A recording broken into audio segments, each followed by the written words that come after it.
There is something I have been thinking about lately. I don't think most relationships are ending because people stop loving each other. I think many relationships are simply exhausted. Not broken, not hopeless, just tired. And there is a difference. Maybe you have experienced this. You wake up, you prepare for the day, you answer messages, you rush to work. You think about the bills, you remember the children's school activities, you remember people's occasion, people's party. You solve one problem after another. Then night comes, the house is finally quiet. You sit down, and instead of feeling relieved, you just feel empty. Nothing terrible happened that day. Nobody shouted, nobody packed their bags, nobody said they wanted to leave. But somehow, your heart feels heavier than yesterday. Have you ever wondered that? I don't think emotional exhaustion begins with one big event. I think it begins with small moments we barely notice. The conversation we postponed because we are too tired to start the conversation. The hug we forgot to give. The "how was your day?" that became "did you pay the bill?" The smile we meant to return but didn't return it. Little by little, gradually, life becomes louder than the relationship. And one day, we wake up wondering, when did we begin like this? One of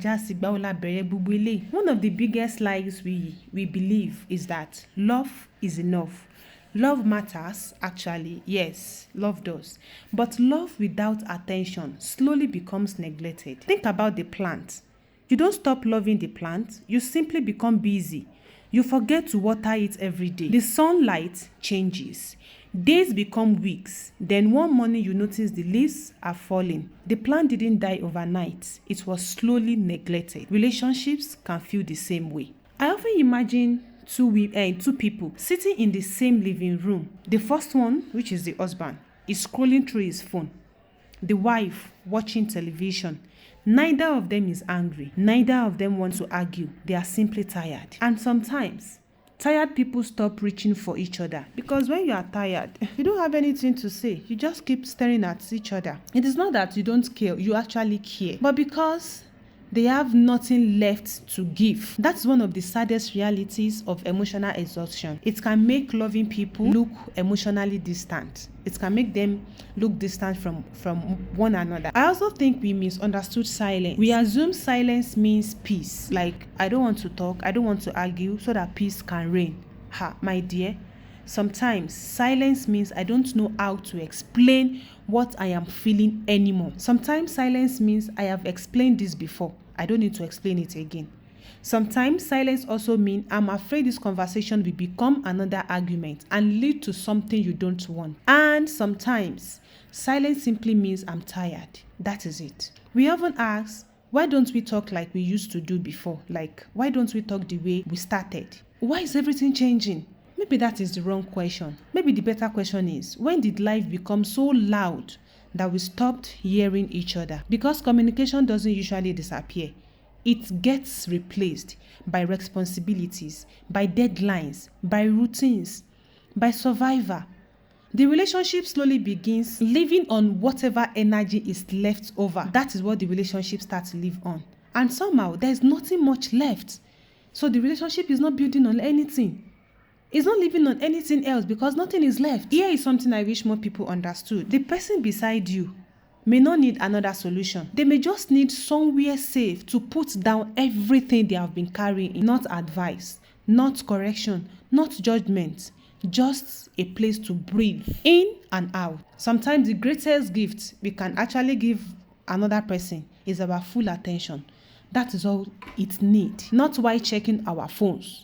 Not while preparing our next response. Just listening. Like, listen. That is it. I think that's why emotional safety matters so much. When people feel emotionally safe, they tell the truth. When they don't, they edit themselves. They say, I'm okay. When they are not even okay at all.